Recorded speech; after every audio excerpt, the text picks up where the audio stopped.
Welcome to Worldwide. Today's story is that there are now more Catholics than Protestants in Northern Ireland. Let me give you a little quick recap if you don't know much about Northern Ireland. Northern Ireland is a part of the island of Ireland which belongs to the UK. So the south of Ireland, the Republic, is independent, it's its own country, but the north is a part of the UK and therefore is, you could say, not really a part of the entire island as one country. There are two country systems. There's a two-country system on the island of Ireland, the south and the north. And the north has always been governed normally by a Protestant majority. But according to a census that came out in Northern Ireland, there is now 42% of Catholics and 30.5% Protestants. So that's quite a bit of a change. And the reason why this is significant is because it would be possible at some point in the future that Northern Ireland would have a vote to join the south of Ireland, and equally the south would have a vote if they would like to see the north join the south. Now that could be a very dangerous, vote, because you may have heard there has been a lot of violence in the north over the last 100 years, especially in the 1970s, 80s and 90s during the times called the Troubles, where 3,500 people were killed and 10,000 were wounded in guerrilla warfare between the IRA and Unionist forces. The IRA is the Irish Republican Army. It's kind of a guerrilla military group which was fighting for, nationalisation of the north with the south. So I guess you would call it unification. They were fighting that the north and the south would be together again, whereas the Unionists really like the idea of being with Britain because they see it as a cultural connection, but also as an economic advantage. Equally, the IRA probably sees unifying with the south as an economic advantage. It really depends on which way you look at it. But the story really that I want to talk about is the fact that there is now more Catholics for the first time than Protestants. So that means if it were to come to a vote, there's a higher chance that the north would, just about by majority, agree to unify with Ireland. Now, I think they need 51%, or is it maybe just 50 plus 1%? I'm not entirely sure what the numbers are, but that could be a very real reality in the next 20 to 30 years. And I've been trying to do a little bit of research. I'm going to give you a quick little history of Northern Ireland. So the country was only really established when the south broke away from the rest of Britain about 100 years ago in the 1920s, following a revolution in Ireland called the Easter Rising in 1916.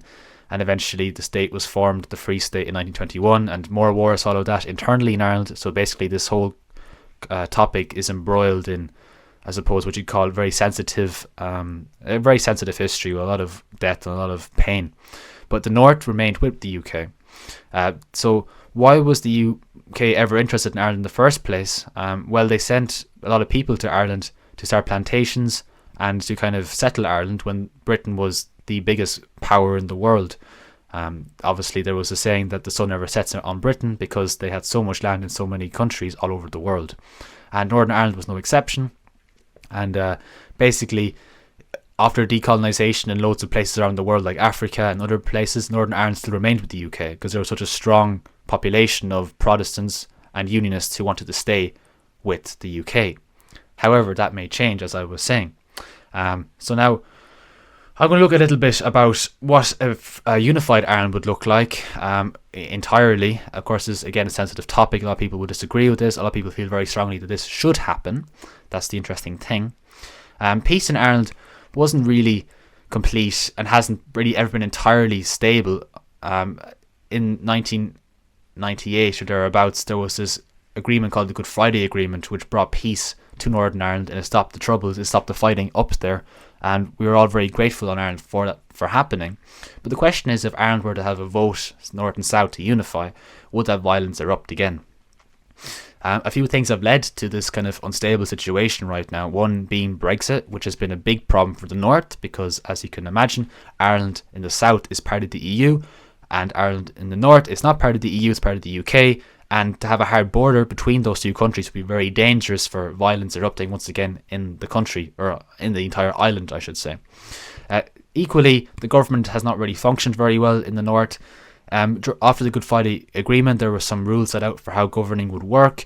That hasn't really worked out that well in the last 6, 7, 8 years, with Stormont, the Assembly, not functioning. So there has been no proper government in Northern Ireland for the last while. And of course, without a government, you can't pass legislation, and there are certain bottlenecks for running the country. So another problem there. So what's the future look like? Well, demographics are becoming more Catholic. and business in I suppose since Brexit probably has been damaged. So what are the three options? If, as we keep seeing, Catholics become more and more dominant, what could happen? So there's three options in my opinion. Number one, Northern Ireland doesn't change and stays with the UK, which seems a little bit unlikely that that's the option that's going to happen in the next century anyway, if not the next decade. I do think there will be some kind of change. The question is, what will the change be? But this is still an option. It could stay the same. People could vote in a referendum. We will find out that maybe Catholics want to stay with the UK for economic reasons. Certain functions of, I suppose, being with the UK are good for Northern Ireland, like the NHS apparently is quite a good healthcare system. People quite like that. Of course, there's mixed opinions on that too, but that's one of the factors I hear a lot about. So let's look at the other ones. So that's the one option. Northern Ireland stays with the UK the way it is right now. The other one is Northern Ireland becomes an independent nation. So it already is classified as a country as it is right now, in the same way as Scotland and Wales are countries. But what if it were to break free completely of the UK? It became its own state for itself. Now that might be the best option in my opinion, because it would get rid of this kind of unionist, nationalist violence, I suppose excuse for violence. The unionists wouldn't have an excuse for violence because they wouldn't have joined Ireland, and the nationalists wouldn't have an excuse for violence because they wouldn't have joined the UK, or they would have left the UK basically. However, would a Northern Ireland get into the EU then? Because surely they have to go into the EU so they could actually trade with somebody if they lose the trade links to the UK. And that's an interesting question. Now, I'd imagine appetite for Northern Ireland being in the EU is quite good in the EU in Brussels. But I listened to an interesting video the last day where somebody was saying a country like Scotland might not get into the EU because of their poor demographics, aging population, unhealthy population, and not a lot of economic value to be brought to the EU. I still wonder really, I'd imagine the Scots would get in, but that was the opinion of this one person, and I thought that was a very interesting take. So will that apply to Northern Ireland? Interesting question. The third one is if Northern Ireland became unified with Ireland. Now, this is, I suppose, the topic that probably seems quite likely to happen eventually if the UK becomes less interested in Northern Ireland. Northern Ireland hasn't been, I suppose, a topic of interest over in Westminster because it's costing them money. And I'm sure people will say there's loads of good reasons why they do want them, but there hasn't been that kind of topic of discussion going about lately. People like Keir Starmer of Labour aren't really focused on Northern Ireland because they can't get a lot of seats in Northern Ireland to win the elections. So the elections are not really focused in Westminster on Northern Ireland, even though the DUP were quite important in one of the Tory governments a while back. Still, you can see how Northern Ireland could be left behind, and therefore the possibility of them wanting to unite with Ireland in the south could become a more viable option.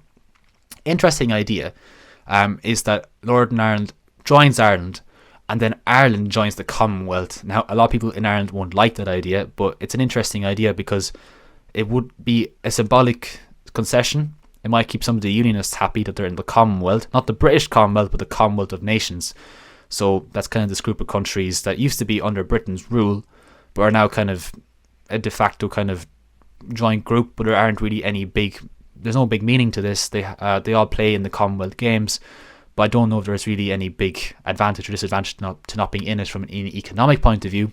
Might be an economic advantage there, I'm not entirely sure, but it's definitely a very symbolic thing. Not sure if nationalists would like that, but think about it, if your entire country is leaving the UK, at least then you could still be in the Commonwealth. That's what the unionists would probably like, but would the people in the Republic of Ireland like that idea? That's the big question. They probably wouldn't, but it's an interesting concession. Those are just the things I wanted to say. I could definitely see that this is going to be a topic that's going to be influential and important in the future. I'll probably follow any big movements or political events that happen in Northern Ireland on this channel, but I wanted to give you the breakdown and why it's so important to understand that with now more Catholics than Protestants living in Northern Ireland, things may change in the future. Thanks for listening.